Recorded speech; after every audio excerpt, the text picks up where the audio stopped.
نحمده ونصلي ونسلم على رسوله الكريم اما بعد.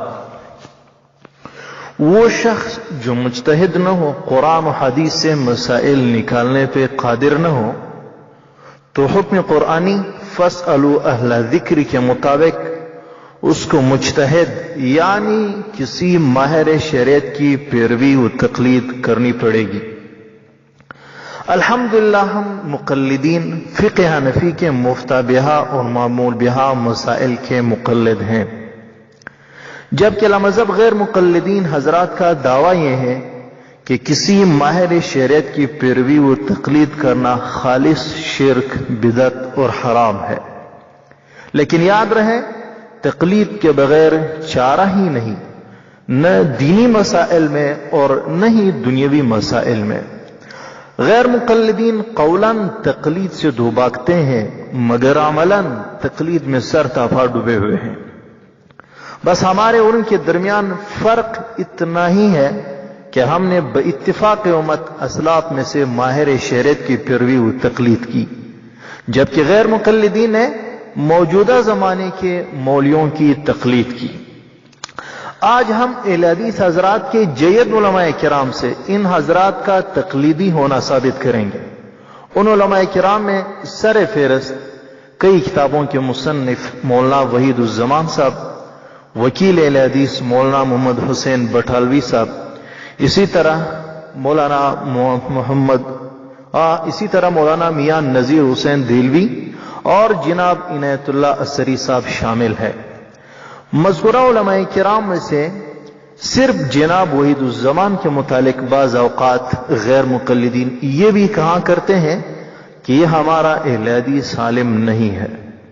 تو پہلے ہم وحید الزمان کا اہل حدیث ہونا اہل حدیث حضرات کی معتبر کتاب سے دکھائیں گے، اس کے بعد اصل موضوع کی طرف آتے ہیں. 29 مارچ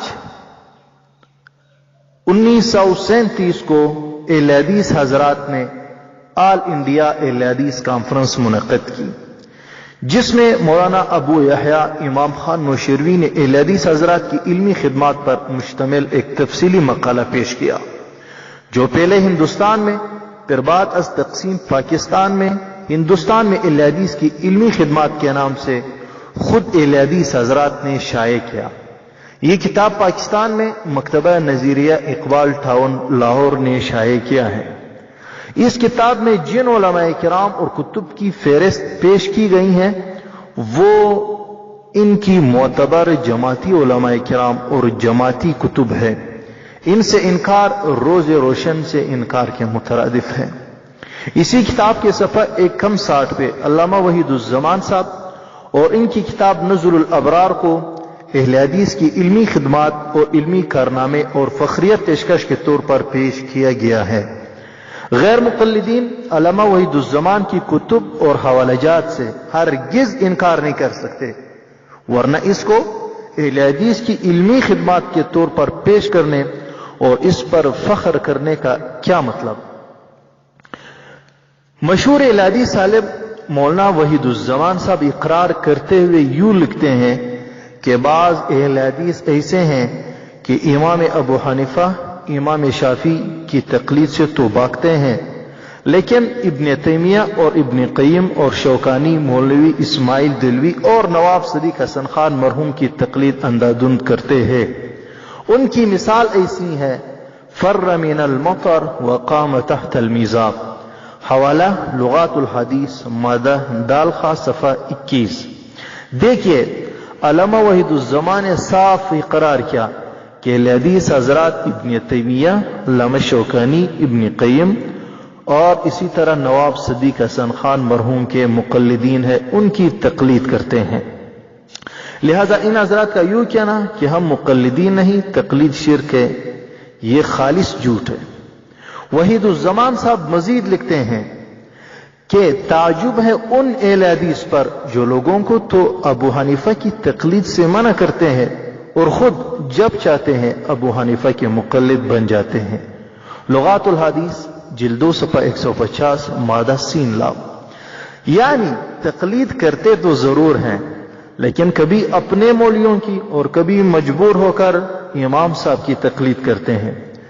دنیا جہان میں ایسا غیر مقلد پیدا ہی نہیں ہوا جو کسی نہ کسی امام کی تقلید نہ کرتا ہو۔ اسی طرح سرخیل اہل حدیث مولانا میاں نذیر حسین دہلوی صاحب فرماتے ہیں کہ میں بعض مسائل میں مقلد ہوں، میں بعض مسائل میں مقلد ہوں۔ دیکھیے الحیات بعد الممات صفحہ 395۔ غیر مقلدین تقلید کو شرک و حرام کہتے ہیں۔ اب میاں نذیر حسین دہلوی صاحب پہ کیا فتویٰ لگائیں گے؟ میاں صاحب تو بعض مسائل میں مقلد ہیں، کیا یہ بعض مسائل کی حد تک میاں صاحب نی بدعتی اور نی مشرک تو نہیں بنا؟ اگر نہیں تو آخر وجہ کیا ہے؟ وکیل اہل حدیث مولانا محمد حسین بٹالوی صاحب اپنے اہل حدیثوں کے متعلق لکھتے ہیں کہ جہاں نص نہ ملے وہاں صحابہ، تابعین و ائمہ مجتہدین کی تقلید کرتے ہیں، خصوصاً ائمہ مذہب حنفی کی، خصوصاً ائمہ مذہب حنفی کی۔ حوالہ اشاعت السنہ جلد 23 صفحہ 290۔ سوچنے کی بات ہے، ہم مقلدین اگر اجتہادی مسائل میں تقلید کرنے لگے تو مشرک و بدعتی ٹھہرے، اور غیر مقلدین اجتہادی مسائل میں تقلید کرنے لگ جائے تو خالص موحدین۔ آخر یہ فرق کیوں؟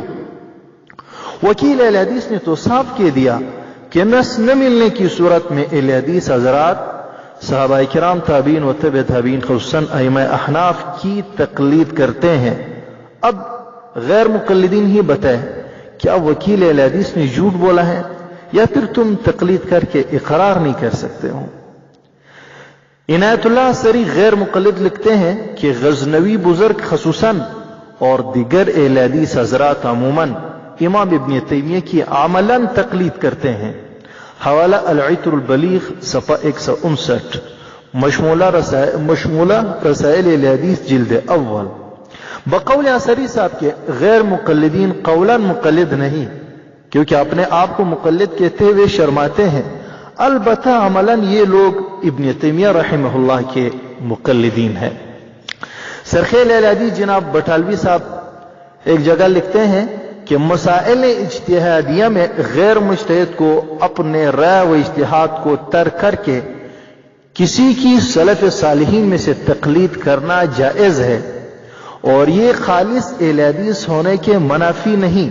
یہ کیا لکھتے ہیں کہ یہ بعین ہی مذہب اہل حدیث ہے، یہ بعین ہی مذہب اہل حدیث ہے۔ حوالہ اشاعت السنہ جلد نمبر 23 صفحہ 144۔ دیکھیے مسائل اجتہادیہ میں تقلید کرنا اہل حدیث حضرات کا مذہب ہے، پھر کیا وجہ ہے؟